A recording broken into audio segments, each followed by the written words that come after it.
আলাইকুম। আশা করি আপনারা সবাই ভালো আছেন। আজকে আমরা মাইক্রোসফট অফিসের এনভায়রনমেন্টের সঙ্গে পরিচিত হব। যারা নতুন একেবারে প্রথম থেকে কম্পিউটার শিখেন তাদের জন্য মাইক্রোসফট ওয়ার্ড, এক্সেল বা পাওয়ার পয়েন্ট শুরু করার আগে দ্য ওয়ার্কিং ইন্টারফেস বা এনভায়রনমেন্টটা বোঝা অত্যন্ত জরুরি। যদি সেই এনভায়রনমেন্টটা না বোঝে, কোথায় কোন কমান্ড আছে এবং কি কোন কমান্ডের কাজ কি, এটা যদি না বোঝে তাহলে কাজগুলো সে পরিপূর্ণভাবে করতে পারবে না। তো আজকের ভিডিওতে আমরা এনভায়রনমেন্টের পরিচিতি হিসেবে title bar, quick access toolbar, ribbon, group, file menu, backstage view, status bar এবং ভিউ বাটনে কোথায় থাকে এবং কি কাজ করে সেই বিষয়গুলো সম্পর্কে জানতে পারব। আমি শাহনাজ বেগম, পাওয়ারসফট আইটির একজন ট্রেনার। আজকে আমি আপনাদের এই বিষয়গুলো দেখানোর জন্য Microsoft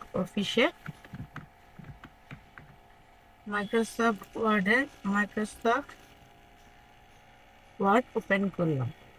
Microsoft Word, Excel, PowerPoint সবার ক্ষেত্রে মোটামুটি ওয়ার্কিং যে এনভায়রনমেন্ট বা ইন্টারফেস রয়েছে সেটা সেম, কিছু টাইপের মেনু ডিফারেন্ট হয়ে থাকে।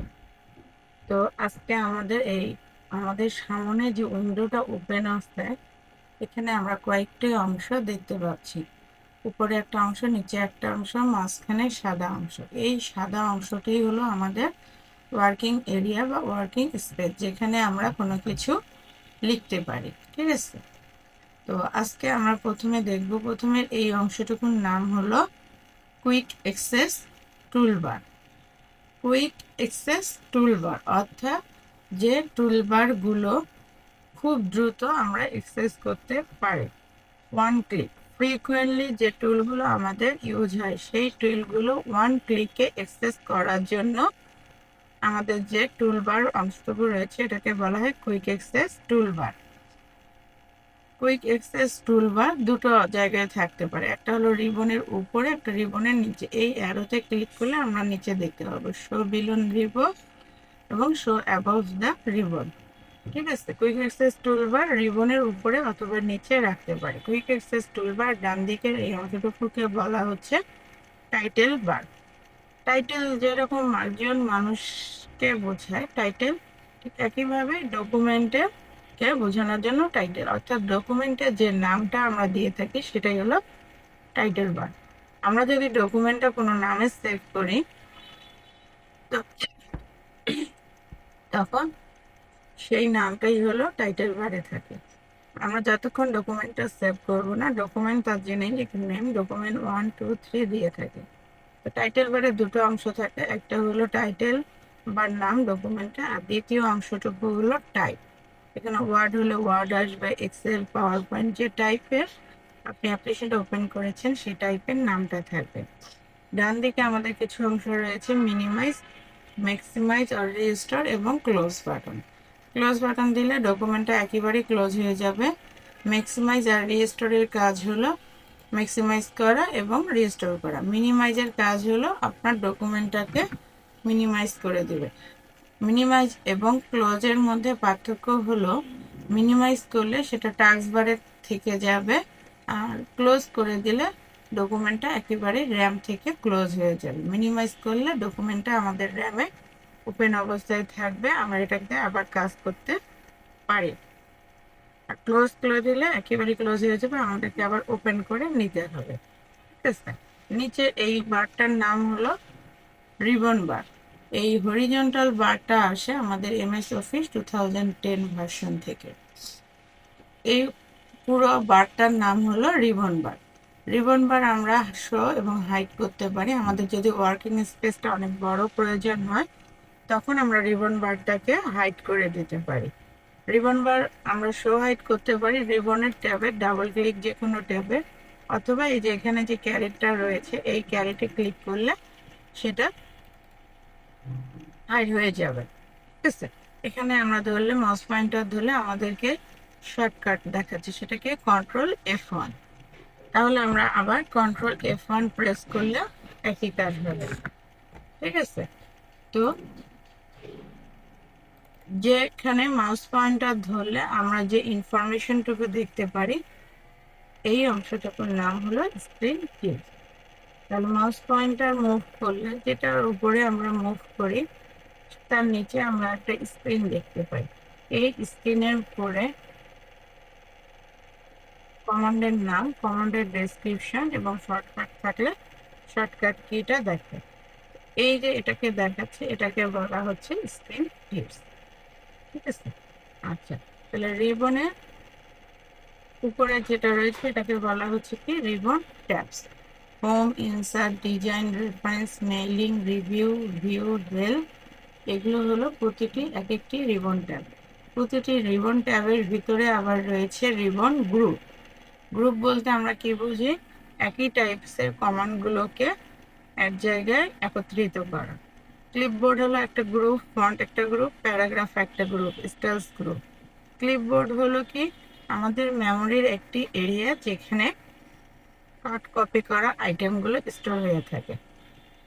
প্রতিটা গ্রুপের ডান দিকে নিচের দিকে একটি আইকন দেখতে পাচ্ছি, এটার নাম হলো ডায়লগ বক্স লঞ্চার। এটার নাম হলো ডায়লগ বক্স লঞ্চার। আমরা যখন ডায়লগ বক্স লঞ্চারে ক্লিক করি তখন ওই প্যারাগ্রাফ সরি ওই গ্রুপে রিলেটেড যতগুলো কমান্ড আছে সবগুলো ওপেন হয়ে যায়। ক্লিপবোর্ড গ্রুপে ক্লিক করলাম, আমরা ক্লিপবোর্ড এরিয়াটা পেলাম। এই যে আমাদের কাট কপি করা আইটেমগুলো এখানে থাকে, এখান থেকে ক্লিক করলে কি হবে? আমাদের পেস্ট হবে। মাউস পয়েন্টটা যেখানে থাকবে পেস্ট অল দিলেও আমাদের পেস্ট হবে। এখানকার সত্যতা হলো এখানে মোট 24টি আইটেম ক্লিপবোর্ড স্টোর করতে পারে। 24টা আইটেমের বেশি হয়ে গেলে ফার্স্ট ইন ফার্স্ট আউট, প্রথম যে আইটেমটা ঢুকেছিল সেই আইটেমটা মেমোরি অটোমেটিক্যালি রিমুভ হয়ে যাবে। এরপর রয়েছে আমাদের ফন্ট গ্রুপ। ফন্ট গ্রুপের ডায়লগ বক্স লঞ্চারে ক্লিক করলে ফন্ট ডায়লগ বক্সটা লঞ্চ করবে। এটাকে ডায়লগ বক্স লঞ্চার বলার কারণ হলো এই গ্রুপের ডায়লগ বক্সটাকে লঞ্চ করে। ফন্ট গ্রুপে আমরা দুটি ট্যাব দেখতে পাচ্ছি, একটা ফন্ট ট্যাব, একটা হলো অ্যাডভান্স ট্যাব। তো ফন্ট গ্রুপের জন্য যতগুলো কমান্ড রয়েছে সবই গ্রুপে রয়েছে। এই কমান্ডটি নিয়ে আরেকটি হলো কন্ট্রোল ডি দিলেও আমরা ফন্ট ডায়লগ বক্সটাকে অ্যাক্টিভ করতে পারি। ঠিক আছে, ফন্ট গ্রুপের কাজ কি? আপনার ফন্টের উপরে যে স্টাইলগুলো অ্যাপ্লাই করতে পারবো সেগুলো সবগুলো থাকবে কোথায়? ফন্ট গ্রুপে। ফন্ট বলতে আমরা এক একটা লেটার বা অক্ষরকে বুঝে থাকি। এখানে আমরা যতটুকু অংশ সিলেক্ট করব ততটুকু অংশের উপরে অ্যাপ্লাই হবে। যেমন আমি শুধু ইটা সিলেক্ট করলাম, তাহলে আমি ইটার উপরে এই ফন্ট গ্রুপের কমান্ডগুলোকে স্টাইল বা গুলোকে অ্যাপ্লাই করতে পারবো। অর্থাৎ স্পেসিফিক কোনো একটা লেটার বা অক্ষর উপর অ্যাপ্লাই করতে পারি। যে টুলসগুলো লাগে সেগুলো আমরা পাবো ফন্ট গ্রুপে। অন্যদিকে রয়েছে প্যারাগ্রাফ গ্রুপ। প্যারাগ্রাফ গ্রুপ বলতে একটা প্যারাগ্রাফের উপর সবগুলো অ্যাপ্লাই হবে। এই প্যারাগ্রাফের স্পেসিফিক কোনো একটা লেটার বা ওয়ার্ডের উপরে আমরা প্যারাগ্রাফ গ্রুপের কমান্ডগুলোকে অ্যাপ্লাই করতে পারি না। স্টাইল গ্রুপে রয়েছে আমাদের বিল্ট ইন কিছু স্টাইল তৈরি করে রেখে দিয়েছে, যেগুলো নাম দেওয়া আছে। অ্যাপ্লাই করলে সেই টাইপের, আমরা যেটাকে টাইটেল বলি, তাহলে টাইটেলের উপরে যে অ্যাপ্লাইগুলো আছে রোজগুলো সেই স্টাইলগুলো অ্যাপ্লাই হবে। এখানে রয়েছে বিল্ট ইন, এর বাইরে আমরা চাইলে নিজেদের স্টাইল তৈরি করে নিতে পারি, কাস্টমাইজ।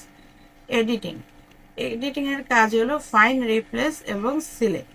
এখানে আমরা অন্য কোনো কাজ করতে পারি না। আমরা যেটা করতে পারি, কোনো ওয়ার্ড বা সেন্টেন্স খুঁজে বের করতে পারি, তার রিপ্লেসমেন্টে অন্য কিছু ইউজ করতে পারি, কিংবা আমাদের ডকুমেন্টে কোনো অবজেক্ট থাকলে সেগুলোকে সিলেক্ট করতে পারি। ইনসার্ট ট্যাবের কাজ হলো একটা ডকুমেন্টের মধ্যে আমরা বিভিন্ন ধরনের অবজেক্ট লেখার সঙ্গে রিলেটেড কোনো অবজেক্ট যদি ইনসার্ট করতে চাই তাহলে আমরা কোথায় যাব? ইনসার্ট ট্যাবে।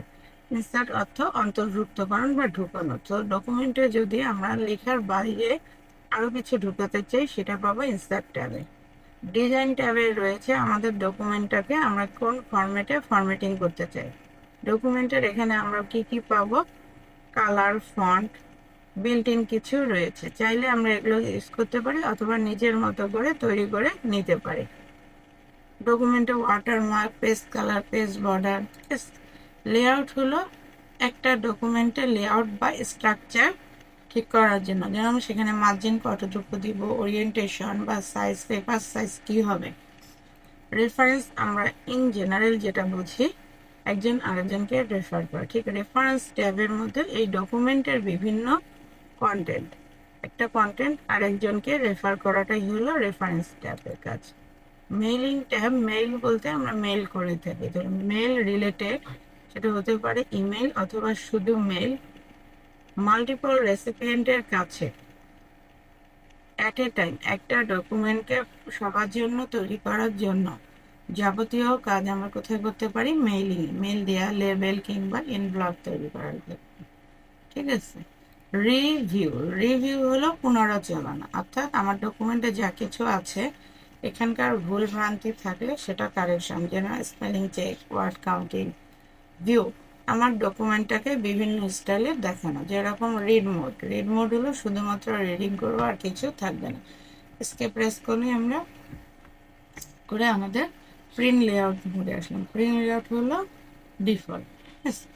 এই প্রতিটা ট্যাব বা কমান্ড আমরা প্রতিটা জন্য আলাদা আলাদা ভিডিও অথবা ক্লাস পাবো। আমাদের প্রথম যে মেনুটা রয়েছে ফাইল মেনু, ফাইল মেনু ক্লিকে আমরা যেটা পাচ্ছি এটাকে বলা হচ্ছে ব্যাক স্টেজ ভিউ বা ফাইল ম্যানেজার, কারণ এখান থেকে আমরা এই ফাইলটাকে সেভ করতে পারি, ওপেন করতে পারি, কিংবা নতুন কোনো ফাইল তৈরি করতে পারি, কিংবা আমাদের ফাইল প্রিন্ট করার প্রয়োজন হলে আমরা ব্যাক স্টেজ ভিউয়ে এসে করতে পারি। এর জন্য এটাকে বলা হচ্ছে ফাইল ম্যানেজার। ঠিক আছে। নিচের এই অংশটুকুর নাম হলো স্ট্যাটাস বার। স্ট্যাটাস বলতে আমরা কি বুঝি, অবস্থা। তাহলে এই ডকুমেন্টের স্ট্যাটাস, অর্থাৎ ডকুমেন্টে কয়টা সেকশন, কয়টা পেজ, কতটা ওয়ার্ড, এছাড়াও আরও চাইলে রাইট ক্লিক করলে আমরা এখান থেকে অপশনগুলো নিতে পারি। বুঝতে পেরেছে। ডান দিকের এখানে রয়েছে ভিউ আউট আইকন, যেটা আমরা ভিউ মেনুতে পাচ্ছি, এখানেও আমরা পাচ্ছি কুইকলি চেঞ্জ করার জন্য। ডান দিকে রয়েছে জুম স্লাইডার, অর্থাৎ আমরা আমাদের ডকুমেন্টটা জুম ইন এবং জুম আউট করতে পারি। আমাদের প্রয়োজনে জুম ইন করে নিতে পারি, প্রয়োজনে জুম আউট করে নিতে পারি। এই অপশনগুলো আমাদের উপরের মেনুতে বা কমান্ডে রয়েছে। আবার এখানে দেওয়ার কারণ দ্রুত যেন আমরা এই জিনিসগুলো দেখতে পারি। তো আজকের এই ভিডিওটুকু যদি আপনাদের উপকারে আসে তাহলে লাইক, সাবস্ক্রাইব বা শেয়ার করবেন, যেন আমি পরবর্তীতে এরকম আপনাদের জন্য প্রয়োজনীয় কন্টেন্ট নিয়ে আসতে পারি। আল্লাহ হাফেজ।